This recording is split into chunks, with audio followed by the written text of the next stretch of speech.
Hey guys, and welcome to this brand new video on the money making series. Now in this video it's going to be based around the farming skill, and there's going to be a couple of different things I'm going to show.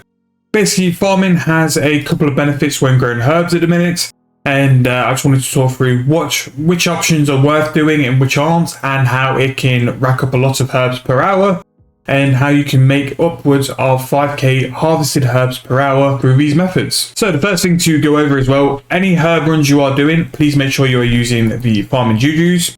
For a 3-dose potion, you're looking at 25k, so it's just over 8k per potion, and it will definitely pay itself for the extra herbs it will provide. Along with the juju farming potion, there is also the legendary green fingers. This gives a 15% chance of increased crop yields as well. So that's tied with the Juju farming potion, gives you a chance of double herbs throughout the harvest as well, which will definitely pay off and provide more profit per run, and 2 items which I'd definitely try and pick up as soon as possible. Even if you don't get the legendary green finger auras, the auras beforehand are still very good and will still bring you in more profits. The Juju farming potions are now purchasable on the Grand Exchange, so they last 6 minutes, which is more than enough for a full herb run. So make sure you are using both of those together. That as well, the master farming outfit. Now this isn't something which is essential, but it's more XP. It's got quite a few teleports as well. And not only that, it does give you the chance to have all your herbs auto cleaned as soon as you harvest them. Now, player-owned farms brought a lot of updates towards farming, which has made it both more profitable and better. So if I go to the farmers market, what you're basically looking for here is the misc rewards and the potions.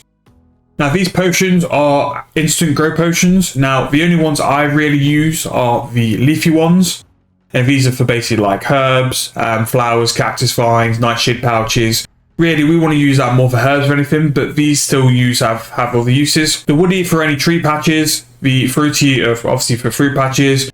Bush patches do have benefits, and you can actually make some decent money with that as well. And the sundry ones are for your mushrooms, hops, allotments, and evil turnip patches. That can be pretty decent with hops and your god grapes, but there are a few other perks you want to use just to back that up as well.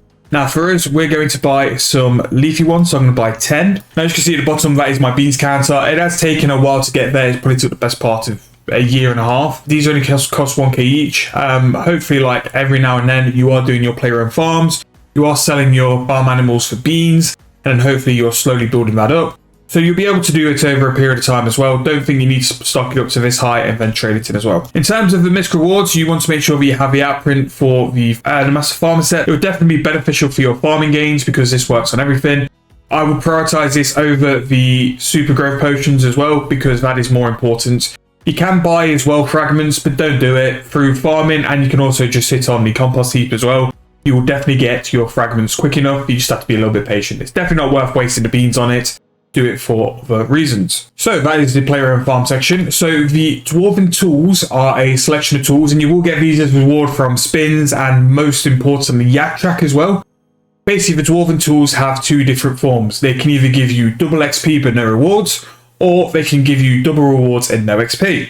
Now for us, if we're doing this and we want to make money from our herbs, we can select the Dwarven Harvester and then select it to its mode. So anytime you pick a Dwarven machine out of its pack, it gives you a power up option and also gives you the option of what you want to do. We want resource mode because it's going to give us double herbs but no XP. We're 200 mil farming, it works anyway. And the XP you're going to get from herbs is so minimal, you don't really want the XP anyway. Do player-owned farms, that will sort your farming XP out. We want herbs for pure profit and pure numbers as well.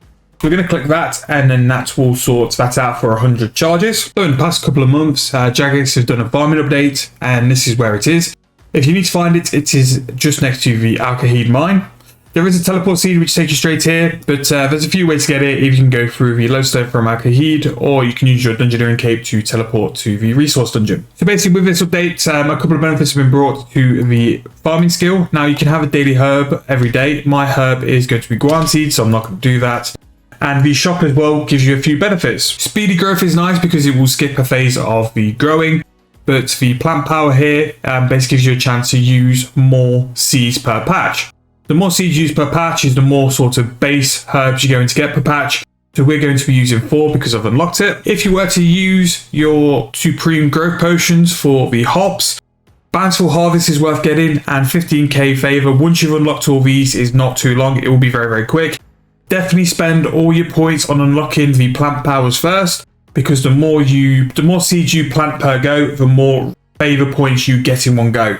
So you want to unlock this first, and then you can go everywhere else. Along with this, you can also get some certain items. So while Playground Farms is an option to get growth potions, all the growth potions are purchasable here, but they are more expensive on a standard herb trip now. I will get 500 favor points per patch.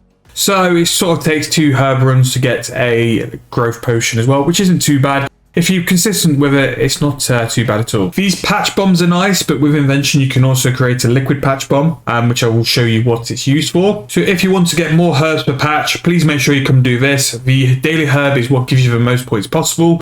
So you may not want to do it all in one big go, but if you've got possibility to, it is an option. So your leprechaun as such is right next to the patch. I'm just going to get a couple of old composts out. Right, so doing this, you've got 2 options. You can use Grace of the Elves Premier Artifact as a porter as well. That will cost you more, and you will run through charges quick, but because this is a leprechaun here, I'm just going to use her and get the herbs noted as soon as possible. So, as I mentioned earlier on, all herbs will be auto clean because of the farmer's outfit. Now, before harvesting any herb, you want to make sure that you can activate your legendary aura. I'm going to use some Viswack to extend it because we're going to be here for a little bit. I'm going to drink my Juju farming potion. That's powered up as ready, so the dwarf harvester is already ready to go.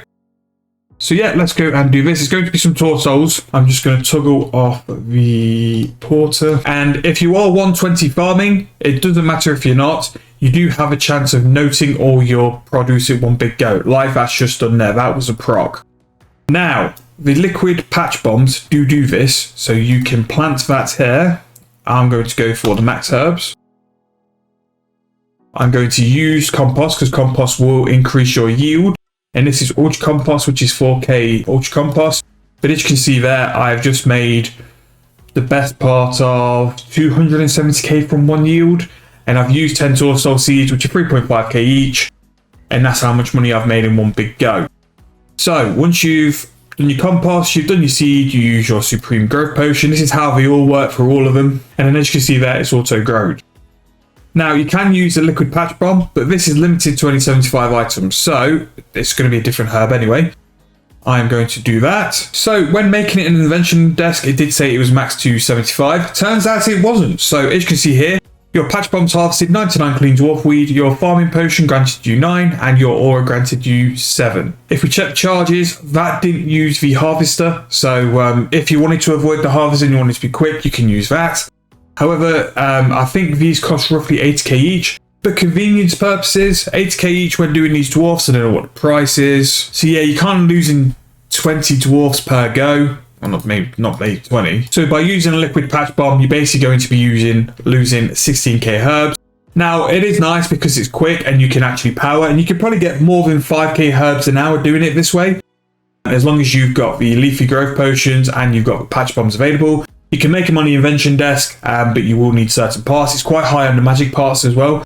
Or you can just buy them on a GE, whichever you prefer. You don't really use your dwarven harvester though, so I'm going to try another one, and this time we're going to use the harvester. We're going to do the maximum. We're going to use the compost, and then we're going to use the leafy growth potion again. Big herbs, and then this is where we'll use the harvester, and we'll just see if we did any better than we did in the previous one. Now, obviously, with it being a herb patch, you've got a massive range of how many you can get per patch. So in that one, I have got 104. But as you can see here, we'll just do it one more time. Through the use of these methods, you can rack up some herbs really, really quick. Now, if you are an Iron Man, this is going to limit you a bit. As long as you're doing player-owned farms, you're going to get these potions. As long as you're doing your normal herb run, you can get potions through this area as well. And just to make sure, I'm just going to test as well if the herbal or habitat potions can be done through this method. If it can, even doing your Juju farming potions can be a lot quicker than normal. These Yugoon seeds work out roughly to be 9k each, so they're not too bad. They're probably actually one of the best profit herbs at the minute. And as you can see, each time I am farming, I'm getting 400 favor each. So to earn a supreme growth potion through this shop, I have to grow roughly about 15 sets of herbs, which if I've got the potions for it, I'm going to do anyway. But it's just there for numbers. So 72 charges remaining, but in the past 3 sets of herbs, I've used a total of 45 seeds, and I have made a profit of 1.2 mil. So If you have these Supreme Growth Potions, don't get me wrong, they do require time. They require time to play around farms or time in normal herb runs. Definitely worth doing. But also, it's showing you the sheer profit currently of herb runs if you've got things like Juju Farming Potions, the Dwarven Harvester, and other things as well. I used to say to my 07 videos all the time, herb runs are the absolute dream. They are just free money, and they are still money in RS3 now. Just before I finish this video though, I'm just going to go and check another set of items. So Herbal Habitat Potions for the Juju Potions can be quite high, and that's normally down to either the price of a vine or the price of a herb. Now, because of the use of Juju Farming Potions, their potion is quite high. As you see, it's 25k.